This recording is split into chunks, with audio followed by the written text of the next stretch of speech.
approche de créativité, ce que j'appellerais de disruptive creativity, de créativité disruptive. Et les deux, pour moi, les deux entreprises que j'ai eu le privilège de fonder et de cofonder vont dans cette direction-là, afin que Genève reste toujours ce hub important de créativité et d'entrepreneuriat. Je sais que vous aimez Charles Aznavour, j'ai une citation pour vous, on ne m'a jamais rien donné, même pas à mon âge. J'ai l'impression, sans vouloir parler de votre âge, que c'est un petit peu votre philosophie de vie, c'est-à-dire il faut aller chercher des choses, créer et essayer de booster tout ce qu'on a autour de nous. Tout à fait. Et bien sûr, avoir aussi, déjà, pour citer Aznavour, on est par les sentiments, très bien,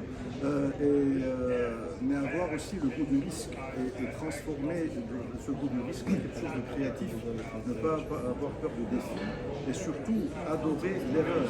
J'adore l'apologie de l'erreur parce que si vous voyez l'histoire de l'humanité, combien de créations ont été faites par erreur, et ça, mais par contre, si vous le faites bien et vous critiquez, ça, par contre, je ne respecte pas. Moi, je veux bien qu'on se casse la gueule en marchant, et au moins on marche, qu'on reste en train de dire peut-être qu'il faut faire ça comme ça, qu'il faut faire ça comme ça. Est-ce que c'est une vision globale? Parce que cette émission ici, on l'a fait depuis le Congrès mondial des chambres de commerce. Est-ce que c'est la même vision? Vous avez le sentiment, en tout cas, en Suisse, en Chine. J'ai vu la Chine pas très loin de nous, à Dubaï, par exemple, qui est à côté de notre studio. Écoutez, c'est une vision qui est partagée par les entrepreneurs du monde entier. Si on partage cette passion de créer, cette passion de persévérer, cette passion de déranger dans le sens le plus constructif du terme, la nationalité importe peu. Ce qu'il faut faire, entre autres, c'est que je demanderai au niveau des autorités de régulation dans tous les États, c'est de laisser un minimum de liberté pour que l'audace puisse pouvoir s'exprimer pleinement. Et quelle est l'audace? Alors, Cryptolex, on peut le comprendre avec les nouvelles technologies, la blockchain, mais quelle est l'audace de Cryptology? Alors, notre slogan est Beyond Opinions for Solutions. Le problème dans le domaine du conseil, c'est qu'on donne des opinions. Et comme je vous ai dit la fois dernière quand on s'est rencontrés, je vous ai parlé de Nassim Taleb, qui a fait un excellent livre que je conseille à tout le monde de lire, qui s'appelle Skin in the Game. La différence, c'est que si vous donnez une opinion, et que vous n'êtes pas engagé sur les conséquences de cette opinion, quand elle se réalise, quand elle est mise en œuvre, votre opinion ne vaut rien. Donc il faut être capable de mettre en œuvre une solution et être responsable sur les conséquences de cette solution. C'est ce qui différencie la philosophie de Think Solutions par rapport aux autres sociétés de conseil. Mais comment on fait concrètement justement du conseil? Il faut alors assumer l'échec, on l'a bien compris, parce que malheureusement c'est quelque chose qui peut arriver.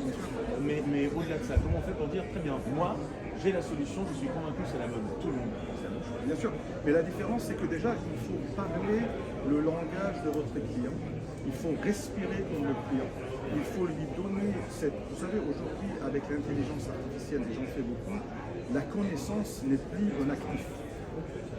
Connaître quelque chose n'est plus un actif. Mais par contre, avoir une capacité stratégique d'analyse d'une situation, ça c'est un actif qui donne une valeur ajoutée.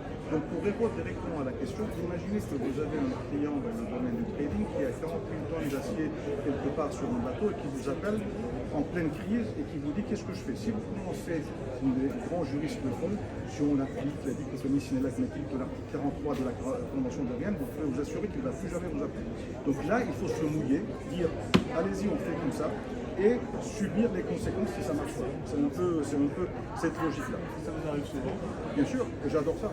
J'adore ça surtout quand ça marche pas, parce que quand ça marche pas, ça veut dire que c'est là qu'il faut transformer ça en quelque chose de nouveau. Ça arrange peut-être pas vos clients, ça dit.